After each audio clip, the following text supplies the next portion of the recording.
नमस्कार। आप देखना शुरू कर चुके हैं कैपिटल टीवी बिहार और आज हम आए हैं एक विशेष मेहमान के साथ। सारण की सियासत में जो बारीक नज़र रखते हैं, नाम है अनूप कुमार सिंह। बिना समय गवाए उनसे सीधी बात करते हैं कि रोहिणी आचार्य हस्तिनापुर जाएगी या फिर सिंगापुर लौटेगी। अनूप जी, क्या ख्याल है आपका? बहुत बहुत धन्यवाद सरोज सिंह जी, आपको इस लाइव से हमें जोड़ने के लिए। और सारण की सियासत में रोहिणी आचार्य आई हैं। जाहिर सी बात है कि बिहार की 40 सीटों पर सारण सीट सबसे ज्यादा लोगों के आकर्षण का केंद्र बन गया है। जी अब जी। देखिए भीड़, चूंकि बिहार की राजनीति को जितना आप समझते हैं, कई दशकों के चुनाव को आपने कवर किया है, भीड़ कभी भी वोट में तब्दील नहीं होती है। और रोहिणी आचार्य आई हैं, ठीक है। और जो सारण लोकसभा सीट है, वहां 6 विधानसभा में से 4 सीटों पर आरजेडी का कब्जा है। यदुवंशी और रघुवंशियों के बीच कांटे की टक्कर है। तो जाहिर सी बात है कि जिस सीट ने पहली बार राजद सुप्रीमो लालू प्रसाद यादव को सांसद बनाकर दिल्ली भेजा, जिस सीट ने बुरे वक्त में आरजेडी परिवार को सहारा दिया, वहां उनकी बेटी आएंगी तो भीड़ होगा। पर ये भीड़ वोट में तब्दील होगी कि नहीं, इसके लिए 4 जून तक का इंतजार करना होगा। तो अनूप जी, आपने सही कहा कि भीड़ आ रही है रोहिणी आचार्य की सभाओं में। भीड़ वोट नहीं होता है, ये जानते हैं बिहार के सियासत को समझने वाले। लेकिन क्या जो इतना बड़ा दाव लालू प्रसाद ने खेला है, अपनी बेटी की एंट्री की है, डेब्यू कराया है छपरा से, तो क्या स्ट्रेटजी होगी लालू प्रसाद के मन में, क्या चल रहा होगा?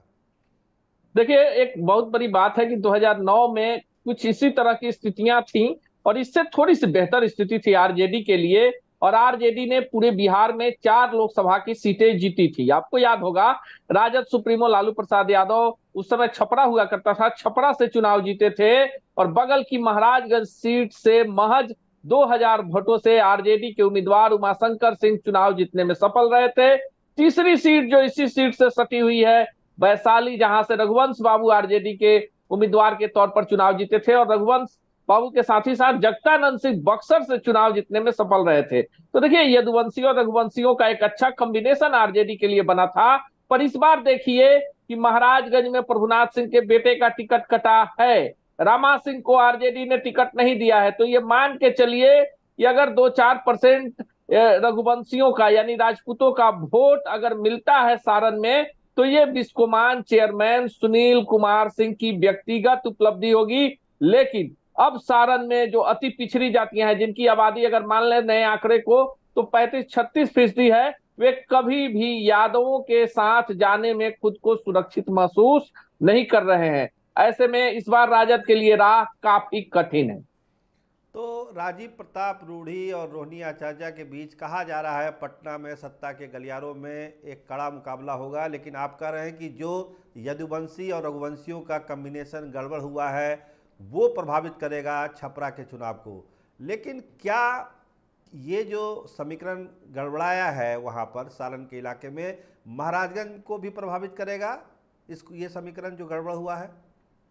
देखिए, महाराजगंज को ही केवल नहीं प्रभावित करेगा, बगल की सीट है गोपालगंज, बगल की सीट है सिवान, इन शिवहर तक इस पर असर पड़ेगा। इस पर बेतिया पर असर पड़ेगा, मोतिहारी पर असर पड़ेगा। और कहीं ना कहीं जिस आरजेडी ने राजपूतों पर विश्वास जताया था, आनंद ने बगावत की और इसकी सजा लालू यादव ने सीधे सीधे दे दिया औरंगाबाद में निखिल कुमार सिंह को, जो गवर्नर रह चुके हैं, जिनके पिता बिहार के मुख्यमंत्री रहे हैं, पत्नी सांसद रही, खुद सांसद रहे, मां सांसद रही। और औरंगाबाद उनकी परंपरागत सीट थी, अभय कुशवाहा को दे दिया गया। इसके बाद आपकी बांका सीट है, वहां की बात छोड़िए। आप देखिए, रामा सिंह को शिवहर और वैशाली में अटका के रखा गया, शिवहर से ऋतु जायसवाल को दे दिया गया, जो जी। 2020 के चुनाव में ही आरजेडी में आई हैं। कल तक मुन्ना शुक्ला का एक बयान भी आया, अब उस बयान की चर्चा नहीं करेंगे, फिर मुन्ना शुक्ला को अंततः ले लिया गया। तो ऐसे में एक बात तो साफ है कि आरजेडी सुप्रीमो लालू प्रसाद यादव के नजर में राजपूतों का कोई महत्व अब आरजेडी के लिए नहीं रहा। तो जो वोटर है, देखिए काफी, जो यदुवंशियों की इसलिए बात कर रहे हैं कि रघुवंशियों और यदुवंशियों के बीच कभी टकराहट नहीं रही है। ये बिहार के राजनीति को आप बेहतर समझते हैं कि कभी भी यादवों और राजपूतों में टकराहट नहीं रही है। और सियासत के इस समीकरण में कहीं ना कहीं इस बार एक बड़ी चूक लालू प्रसाद यादव ने कर दी है। जिसकी कीमत सिर्फ सारण ही नहीं, आसपास के उन तमाम सीटों पर आरजेडी को उठाना पड़ेगा, जहां पर रघुवंशियों का वोट यदुवंशियों को और यदुवंशियों का वोट रघुवंशियों को मिलता था। लेकिन सुधाकर सिंह को भी तो टिकट दिया गया है अनूप जी, ऐसा नहीं है कि एकदम राजपूतों को इग्नोर कर दिया आरजेडी ने। जगदा बाबू के बेटे हैं, उनको टिकट दिया गया है बक्सर से। तो देखिए उसको बक्सर की लड़ाई, सर बक्सर की लड़ाई को थोड़ा सा समझिए। बक्सर में अश्वनी कुमार चौबे स्थानीय उम्मीदवार नहीं थे। जिनको बक्सर भाजपा ने भेजा है वो गोपालगंज से बैकुंठपुर विधानसभा क्षेत्र से 2015 में पहली बार भाजपा के टिकट पर चुनाव जीते। बैकुंठपुर में भी उन्हें जो वोट मिला केवल ब्राह्मणों के वोट से, मिथिलेश तिवारी वहां चुनाव नहीं जीते, जमीन से जुड़े हुए आदमी हैं। 2020 में वो चुनाव हार गए, वहां पर कई सारे कारण रहे, मंजीत सिंह बड़ा फैक्टर रहे। अब ये बक्सर चले गए, प्रदेश महामंत्री है मिथिलेश तिवारी, विरोध उनका भी हो रहा है। आनंद मिश्रा वहां बागी उम्मीदवार हैं।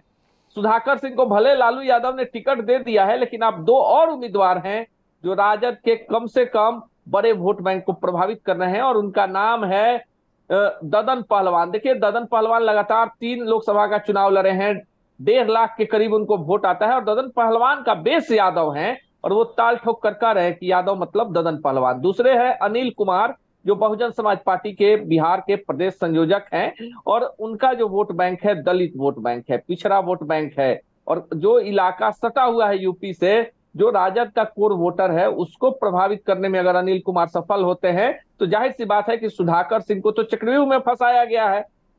जी जी जी। तो अनूप जी, फिर हम बक्सर से लौटते हैं सारण के पॉलिटिक्स में। एक प्रभुनाथ सिंह की विरासत थी सारण के इलाके में, तो क्या वो विरासत अब ख़त्म हो गई? कोई प्रभाव नहीं है? जिस तरह से इग्नोर किया गया, रणधीर सिंह को भी टिकट मिलने की संभावना अब ना के बराबर है। छपरा में भी पूछ नहीं हो रही है, दूसरे इलाके में भी पूछ नहीं हो रही है।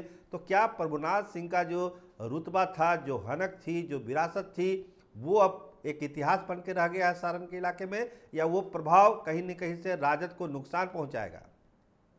देखिए प्रभुनाथ सिंह का जो प्रभाव है वो अपर कास्ट, खासकर राजपूत राजनीति के कारण रहा। और जब प्रभुनाथ सिंह लगातार चुनाव मशरक से पहले विधायक रहे, फिर लगातार कभी चुनाव उन्होंने हारा नहीं, 2009 में जाकर वे मामूली अंतर से चुनाव हारे और फिर वो राजद में शामिल हुए, उपचुनाव जीत गए सारण से, और छपरा से उनके बेटे उपचुनाव जीत गए 2014 के लोकसभा चुनाव के बाद। जिस जनार्दन सिंह सिग्रीवाल ने महाराजगंज में प्रभुनाथ सिंह को हराया, उसी महाराजगंज के भाजपा सांसद जनार्दन सिंह सिग्रीवाल की विधानसभा सीट छपरा से, आपको याद होगा 2014 में रणधीर सिंह उपचुनाव जीत गए।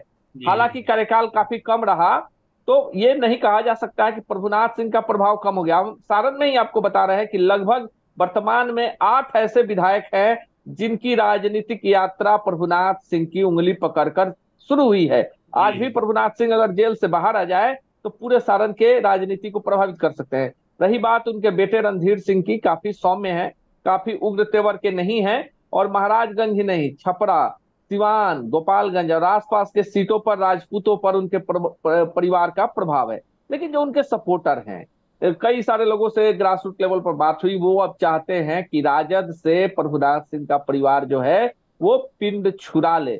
लेकिन दुविधा यह है कि प्रभुनाथ सिंह के भाई केदार सिंह लगातार 2 टर्म से आरजेडी के टिकट पर बनियापुर से विधायक हैं।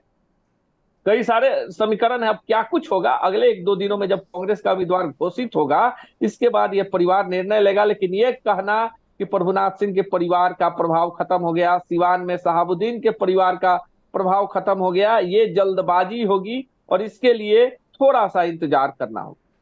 तो ये थे हमारे साथ वरिष्ठ पत्रकार अनूप सिंह, सारस की सियासत को हमको समझा रहे थे। उनका साफ कहना है कि यदुवंशियों और रघुवंशियों का जो तालमेल टूटा है, न केवल सारण में बल्कि बिहार की कई महत्वपूर्ण सीटों पर इसका असर पड़ेगा। और जहां तक रोहिणी आचार्य का सवाल है, तो रोहिणी आचार्य अब एक कड़ी मुकाबले में फंस गई है, संकट में है। कैसे उभरेगी ये तो वक्त बताएगा, लेकिन टिकटों का जिस तरह से बंटवारा हुआ है उससे राजपूत समाज काफ़ी नाराज है, और इसका खामियाजा रोहिणी आचार्य को छपरा में भुगतना पड़ सकता है। तो आप देखते रहिए हमारा प्रोग्राम। अनूप जी, आप हमारे साथ आए, आपका बहुत बहुत धन्यवाद।